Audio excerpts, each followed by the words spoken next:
a busy engine, puffed Henry. Goods arrive night and day at the docks. Sometimes Henry and the other engines work so hard that their axles ache.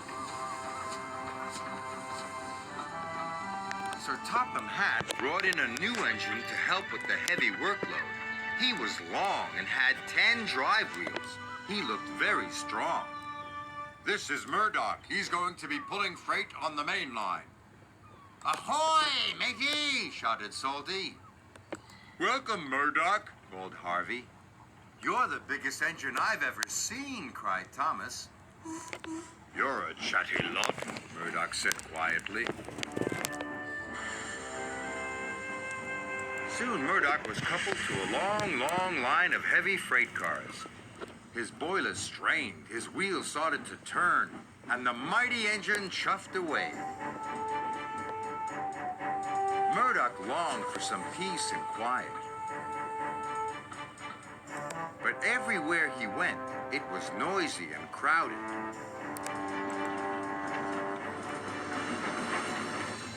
At the end of the day, Murdoch was looking forward to a good night's rest. But Salty and Harvey were full of questions. What's the longest train you've ever pulled? Have you ever worked Marseille? Have you ever crashed? Please, I want some peace and quiet. And I don't want to share a shed with chatterboxes.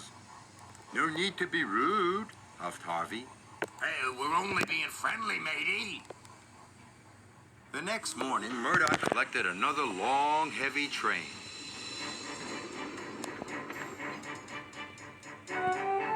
This time, he chuffed into the beautiful countryside.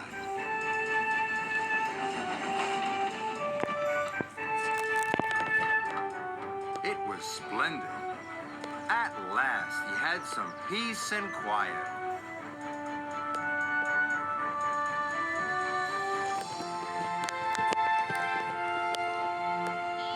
Suddenly, his driver applied the brakes. There were sheep on the tracks.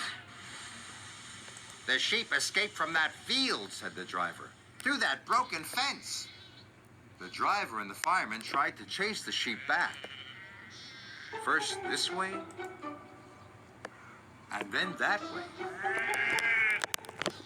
They tried everything, but nothing worked. We'll never move these sheep by ourselves, complained the fireman. I'll go and phone for help, sighed the driver. Murdoch was very unhappy. The noisy sheep were spoiling his peace and quiet. Sir Topham Hatt was enjoying afternoon tea when he got the call. Sheep? He exclaimed loudly. I'll send Toby with the farmer immediately. The sheep were becoming noisier and noisier. Please stop, groaned Murdoch. I'd rather be back with the chatterbox engines. Just then, Toby chuffed into view. Toby, exclaimed Murdoch. We're certainly glad to see you. Before long, the farmer and his dog went to work. And the sheep were soon safely in their field.